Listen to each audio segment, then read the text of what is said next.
Japan میں آج سے تقریباً 1000 سال پہلے جو زین بدھسٹس نے عبادت گاہیں بنائیں، ان کا ایک جو بہت خاص اور بہت الگ پہلو تھا وہ یہ تھا کہ جو سب سے اہم حصہ ان عبادت گاہوں کا تھا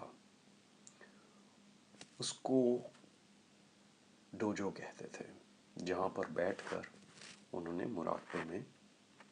مشق کرنی ہوتی تھی، مراقبے کی، اور صرف مراقبے کی مشق ہوتی تھی، اور ساتھ ساتھ کرتے کرتے ہر عمل جو اس جگہ میں ہونا شروع ہو گیا وہ ایک روحانی مشق بننی شروع ہو گئی، حتیٰ کہ کپڑے پہننا اس کی مشق، یعنی کہ ہر چیز کا ایک خشوع و خضوع کے ساتھ کرنے کا طریقہ، اس کے مراحل، اور سب سے احسن طریقہ کوئی بھی کام کرنے کا ایک مخصوص طریقے سے کرنا، اور اس کو پورے خلوص سے کرنا، اس کی بار بار مشق کرنی شروع کر دی، بجائے اس کے کہ بیٹھ کر بتائیں کہ کیسے کرنا ہے۔ جو لوگ سکھا رہے ہوتے تھے، جو ان کے بزرگ ہوتے تھے، وہ الفاظ سے نہیں سکھاتے تھے، وہ اعمال سے سکھاتے تھے، تو عملی طور پر ہر چیز سکھانی شروع کر دی۔ صفائی کیسے کرنی ہے تو اس کی مشقیں، تو بزرگ خود صفائی کی مشق کرتے تھے اور ساتھ ساتھ باقی لوگ ان کے دیکھ کر صفائی کرتے تھے۔ بزرگ خود کھانا پکانے کی مشق کرتے تھے اور اپنی مشق سے باقی شاگردوں کو سکھاتے تھے، یعنی کہ کوئی ایسا کام نہیں تھا جو روحانی نوعیت کا نہ ہو، جس کے اندر خلوص، خشوع و خضوع کی تربیت نہ ہو سکتی ہو۔ اور یہ مشقیں انہوں نے اپنی مثال سے سکھانی شروع کی، بجائے اس کے لوگوں کو کہنا شروع کر دیں کہ آپ صفائی کیا کریں، آپ صاف رہا کریں۔ اس کی گفتگو نہیں کرتے تھے، کسی کو بتاتے نہیں تھے کہ آپ کو سچ بولنا چاہیے، یا آپ کو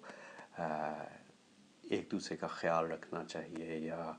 اپنے لباس کا خیال رکھنا چاہیے۔ جو بھی آتا تھا ان کے لیے مشقیں ہوتی تھیں، سب نے مشق کرنی ہوتی تھی، گفتگو کم، عمل زیادہ۔ صبح اٹھ کے مختلف قسم کی مشقیں کرنا، باغبانی ہے تو اس کی مشقیں، باہر جو صفائی کرنی ہے اس کی، پینٹ کرنا اس کی، پھر کرتے کرتے حتیٰ کہ جو لوہے کا کام ہے اس کی مشقیں وہ بھی لوگوں نے کرنی شروع کر دیں۔ ان کے دیکھا دیکھی جو چائے بنانے کے جو پروسیجر تھے، جو طریقے تھے، وہ بھی انہوں نے خود بنائے۔ اور جو سامورائی کلاس تھی جاپان کے، جو جنگجو سپاہی قبیلے تھے، انہوں نے اپنی کشتی، اپنا گتکا کا طریقہ، اپنے نیزہ بازی، اپنی تیر اندازی، ان تمام چیزوں کی جو خشوع و خضوع اور خلوص دل سے ایک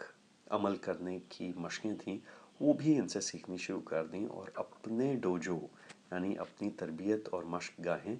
ان کے قریب قریب بنانی شروع کر دیں۔ حتیٰ کہ مشقوں کی وجہ سے یہ ایک تمام معاشرے کے اندر بہت بڑی تبدیلی آئی، اور وہ تبدیلی سال ہا سال گہری سے گہری سے گہری سے گہری ہوتی چلی گئی، حتیٰ کہ اب ان کی تربیت کا طریقہ ہی مشق ہوتا ہے۔ یہ عمل جاری رہا، اور یہ عمل تقریباً دوسری جنگ عظیم کے دوران اس کے اوپر بہت زیادہ اثر ہوا تھا، جس کی وجہ سے بہت سے ان کی جو مشقیں تھیں وہ بند ہو گئی تھیں۔ اس کے بعد جب ایڈورڈ ڈیمنگ صاحب آئے، جو امریکن ایک کنسلٹنٹ تھے، انہوں نے جب ان کو کوالٹی سے چیزیں بنانی سکھائیں اور انہیں بتانا شروع کیا کہ کس طریقے سے آپ اپنی اگر کوالٹی بہتر کرتے ہیں تو دنیا آپ کی عزت واپس کرنا شروع ہو جائے گی، اس کے بعد پھر سے انہوں نے اپنے اسکولوں کے اندر مختلف قسم کی مشقیں ڈالنی شروع کیں تاکہ ایک با کردار کور پھر سے بن سکیں، لیکن اس دفعہ ان کے اندر جنگجو سوچ کم ہو جائے، تخریب کاری کی سوچ کم ہو جائے، اور تخلیق کی سوچ کی مشقیں زیادہ ہوں۔ تو انہوں نے پھر سے اپنی مشق گاہیں بنائیں، اسکولوں میں بنائیں، محلوں میں بنائیں، مختلف طریقوں سے، کہ اگر اپنے اساتذہ میں اور اپنے شاگردوں میں ایک قوت ارادہ پیدا کرنی ہوتی تھی تو اس کے لیے کینڈو کا جو مارشل آرٹ ہے، جو دیکھنے کو تو بہت آسان سا ایک گتکا ہے، ایک بانس کی تلوار ہوتی ہے جس سے ایک دوسرے پر حملہ کرنا ہوتا ہے، لیکن یہ باقی دنیا کے گتکے کی طرح نہیں ہوتا۔ اس کے اندر جو بہت اہم کچھ اصول ہوتے ہیں جن کو فالو کرنا بہت لازمی ہے، مثلا کہ اپنی کمر سیدھی رکھنی ہے جب آپ وار کر رہے ہیں، تو آپ کی ہر ضرب کے دوران جو آپ کا اپنا کردار ہے، جو آپ کا اپنا ایک سکون ہے، آپ کا اپنا قیام ہے، اور آپ کا اپنا ٹھہراؤ جو ہے وہ وار کے دوران بھی نظر آنا چاہیے، یعنی کہ آپ اپنی کمر کو ڈھیلی نہیں کر سکتے۔ تو گھنٹہ، 2 گھنٹہ، 3 گھنٹے اگر آپ مشق کر رہے ہیں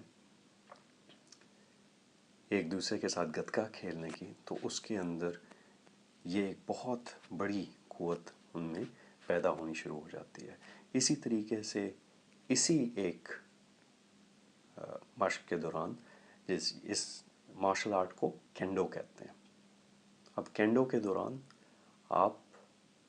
ایک دوسرے کے ساتھ گتکا بھی کرتے ہیں، اس کی باقی ورزشیں بھی ہوتی ہیں،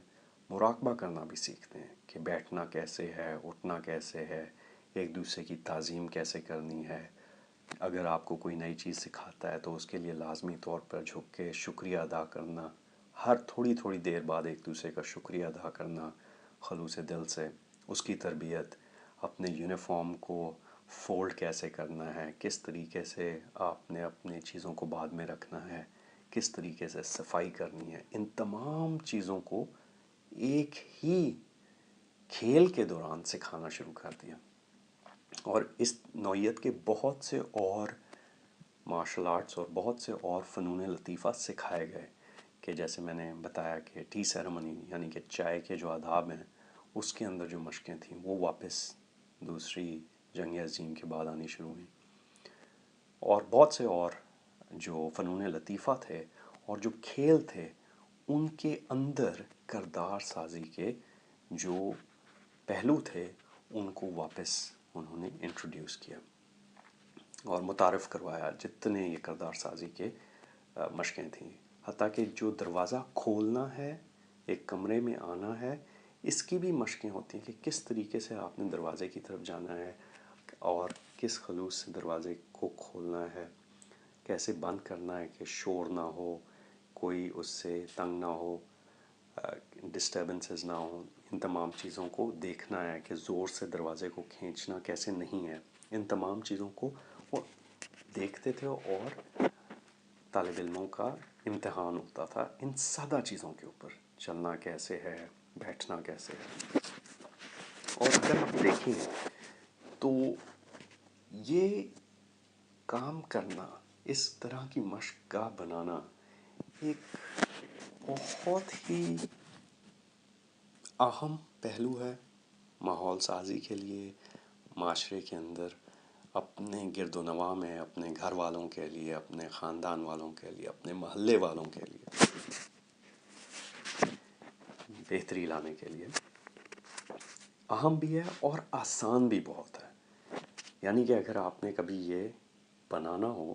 تو یہ بہت آسان سا ایک کام ہے. اس کے اندر پہلے آپ نے ارادہ کرنا ہوتا ہے کہ جگہ کون سی ہے جس کو آپ نے ایک مقدس جگہ بنانا ہے، کہ ادھر جو بھی جائے وہ اس نیت سے جائے کہ میں ادھر اپنے آپ کو، اپنے کردار کو بہتر بنانے کے لیے آ رہا ہوں. تو اس جگہ کی تعظیم کے لیے اس جگہ کو مقدس بنایا جائے کہ کس طریقے سے اس کے اندر آنا ہے، جوتے کیسے رکھنے ہیں، اس جگہ کی صفائی کیسے کرنی ہے. پھر اس کمرے کے اندر عموماً کیونکہ اگر جوڈو کرنا ہے یا aikido سیکھنا ہے یا ادھر آپ نے ٹی سیرمنی یا کوئی اور خطاطی سیکھنی ہے، جو بھی چیزیں جو مشقیں ہیں وہ آپ نے سیکھنی ہے، تو اس کے لیے عموماً زمین پہ بیٹھنے کو ترجیح دی جاتی ہے. اور خصوصاً اگر آپ نے جوڈو یا کراٹے یا آپ aikido ان میں سے کوئی سا ایک مارشل آرٹ سکھا رہے ہیں تو ادھر میٹس کا ہونا لازمی ہے. تو جاپان میں چاول سے بنے ہوئے، چاول کے بلیوں سے بنے ہوئے میٹس ہوتے ہیں، انہیں ٹاٹامی میٹریسز کہتے ہیں. اور اگر آپ کے علاقے میں چاول کی بلیاں ہیں تو ان سے یہ جیسے پرویا جاتا ہے باقی چٹائیوں کو، اور ان سے چٹائیاں بنتی ہیں ایک فوم کی، تو وہ چاول سے بھی بن سکتی ہیں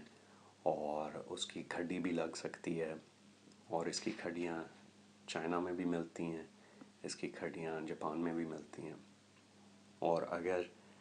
وہ نہیں، ٹاٹامی آپ کو آرگینک ٹاٹامی نہیں ملتی، تو ربر کی جو میٹس ہیں جو تقریباً کم از کم 4 سے 5 سینٹی میٹر کی موٹائی کے ہوں، جن کے اوپر اگر آپ نے مختلف جوڈو کے، aikido کے حربے سیکھنے ہوتے ہیں تو وہ بہت لازمی ہے کہ وہ جگہ تھوڑی سی نرم ہو اور اس کے اوپر آپ زیادہ دیر تک سارے لوگ مل کر بیٹھ سکتے ہوں، یوگا کر سکتے ہوں. تو بس ایک کمرہ ہے، اس کے اندر میٹس ہیں،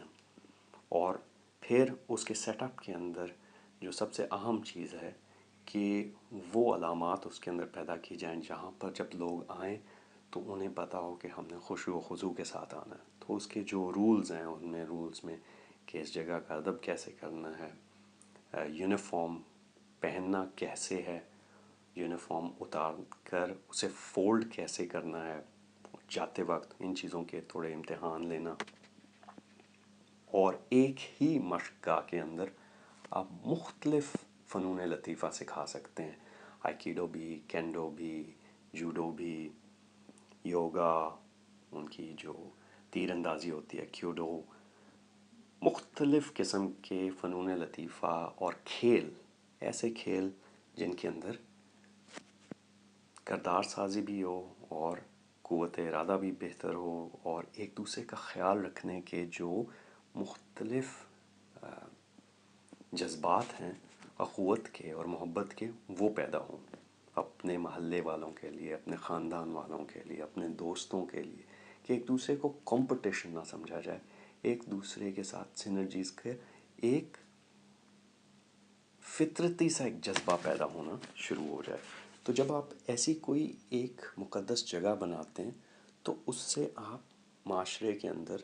ایک بہت دور رس اس کے آپ بیج بوتے ہیں، جس سے آپ کے صرف محلے والوں کے اور آپ کے گرد و نواح کے لوگوں کی صحت بہتر ہوتی ہے، ان کے جذبات بہتر ہوتے ہیں، بلکہ جب وہ کام پر جاتے ہیں ان کے کام کی سوچ، ان کی بصیرت، ان کی صحت، یہ تمام چیزیں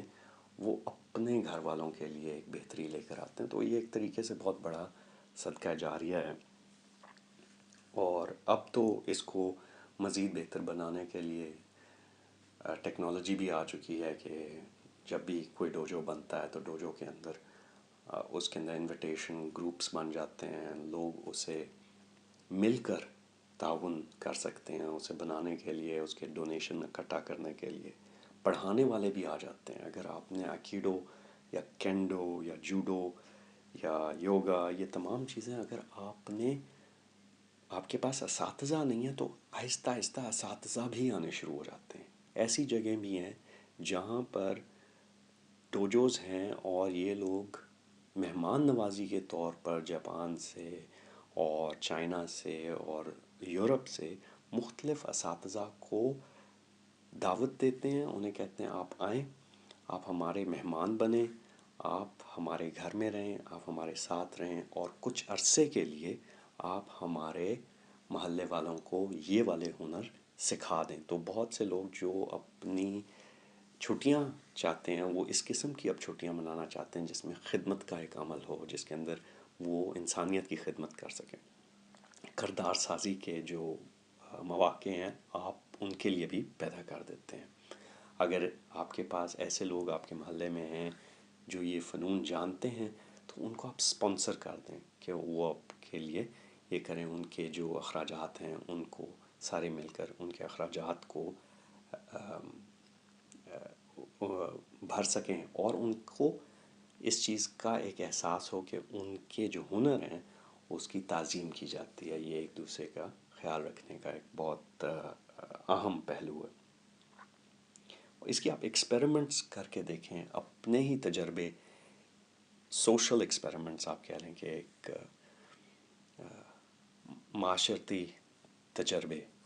جو آپ کر سکتے ہیں اور دیکھیں کہ کس طریقے سے آپ کے محلے میں، آپ کے گاؤں میں، آپ کے شہر کے اندر، آپ کے گرد و نواح میں آپ کچھ ایسا کام کر سکتے ہیں کہ آپ کے بچے، آپ کے گھر والے، آپ کے دوست احباب اس سے اپنے وقت کا استعمال بہتر کر سکیں، گفتگو کے اندر عنوان تبدیل ہو جائیں اور ان کے ساتھ ساتھ آپ کے معاشرے میں ایک بہتری آنی شروع ہو جائے. جو آپ کا وقت ہے وہ ایک بہت اچھے عمل کے اندر، گفتگو میں نہیں، عمل کے اندر استعمال ہو جائے. کیونکہ بہت اکثر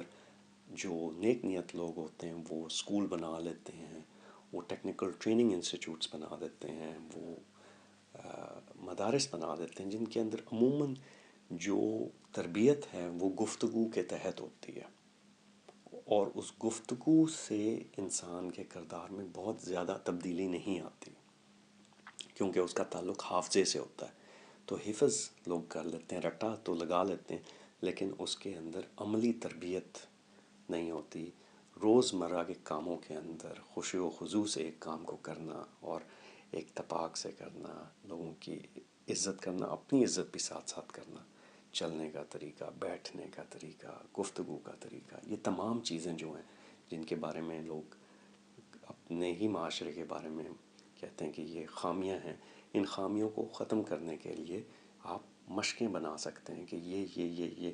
ہم اگر کرتے ہیں تو اس سے باہمی تعلقات بھی بہتر ہوتے ہیں، ٹیم سپرٹ بھی بڑھتی ہے، قوت بھی آتی ہے اور اس کے اندر زیادہ انویسٹمنٹ بھی نہیں ہے. اور سب سے زیادہ فائدہ یہ ہے اگر آپ کے گرد و نواح کے اندر اچھی صحت والے، اچھے خیالات والے لوگ زیادہ ہوں گے، آپ کے محلے میں ایسے لوگ زیادہ ہوں گے جو دوسروں کا خیال رکھیں گے، تو آپ کے محلے کے جو اثرات ہیں آپ کے گھر کے اوپر وہ بھی مثبت اثرات ہونے شروع ہو جاتے ہیں. تو ایک طریقے سے آپ اپنا بھلا بھی ساتھ ساتھ کر رہے ہیں.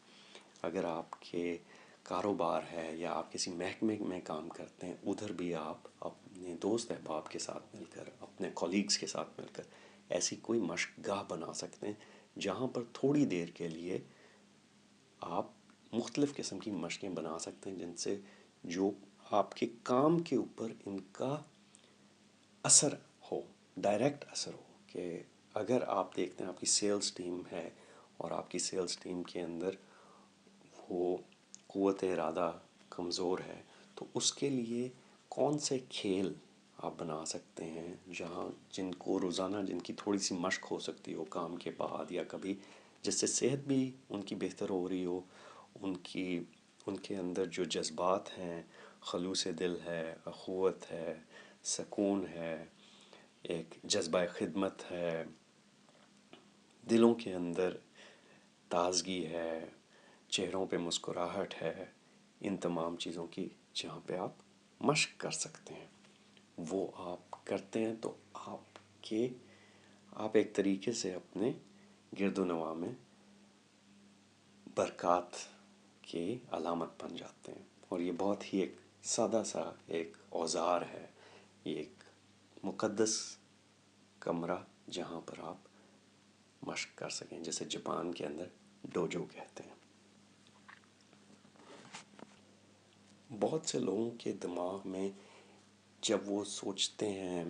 خیرات، زکوٰۃ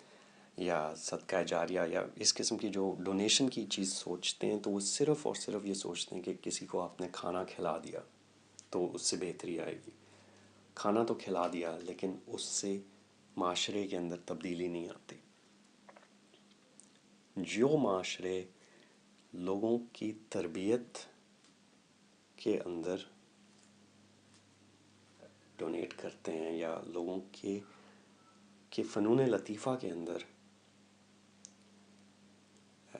انویسٹ کرتے ہیں اپنے ارد گرد، اب خصوصاً اپنے ارد گرد کے لوگوں کے اندر، وہ اپنے ہی ماحول کے اندر تبدیلی کو دیکھنا شروع کر دیتے ہیں. اچانک تو نہیں ہوتی لیکن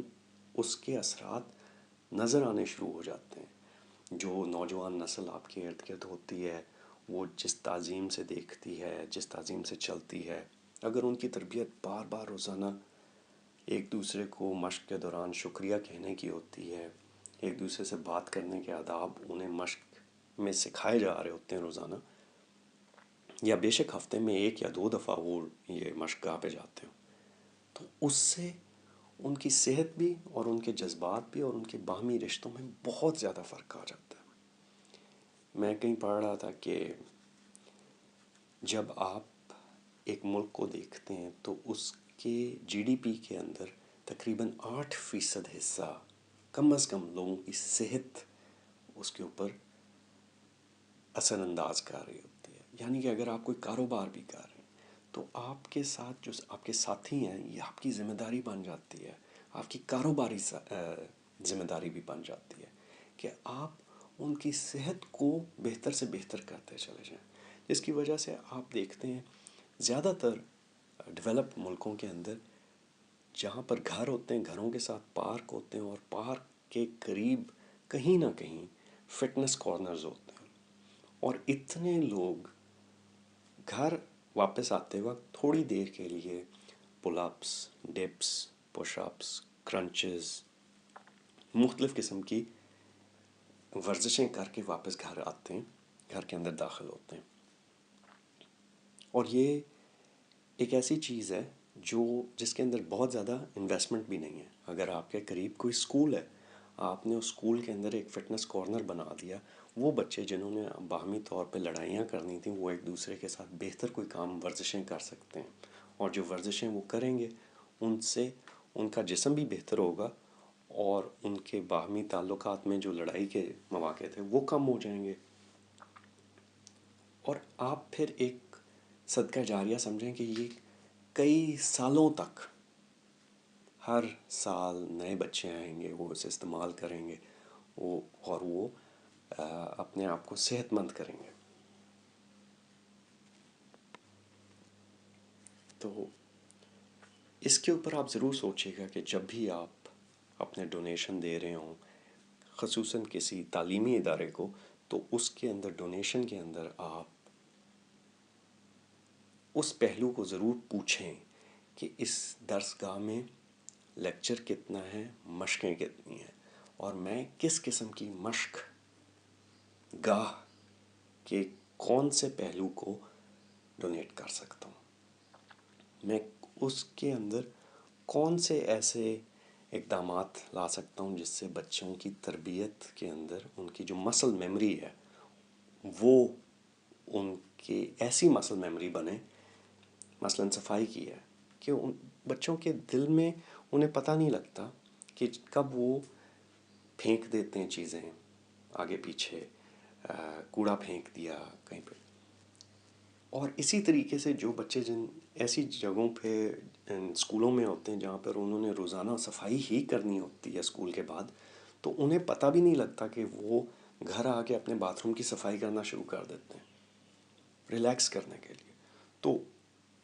انہیں یہ بھی نہیں پتہ لگتا کہ کب میرا باتھ روم صاف ہوا، کیونکہ وہ ان کو عادت اتنی پڑی ہوتی ہے. اور لوگ جو آتے ہیں وہ دیکھتے ہیں کہ یہ نوجوان ہیں لیکن ان کے گھر کتنے صاف ہیں خود بخود.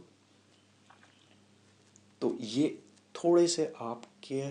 جو طریقہ ہے ڈونیشن دینے کا، اس کو بھی آپ سوچیے گا کہ کن کن اسکولوں کو کم از کم آپ دے سکتے ہیں، کن درسگاہوں کو دے سکتے ہیں. مشق کی اشیاء، میٹس دے دیے، یونیفارم دے دیے، اور اساتذہ جو ٹیچرز ہیں، ٹرینرز ہیں، وہ دے دیے، ان کے لیے ڈونیٹ کر دیے ان کا جو ٹائم ہے. کم از کم فٹنس کارنرز، کچھ نہیں تو جو گھروں کے اندر اسکول بنے ہوئے ہیں ان کے اندر جا کر دیکھ لیا کہ ادھر اگر پل اپ بار کسی چھوٹی سی جگہ کے اندر، کسی دروازے کے اندر، کسی جگہ کے اندر، کہ آپ کیوں اس چیز کی خوشی ہو کہ ادھر سے زیادہ لوگ نکلیں،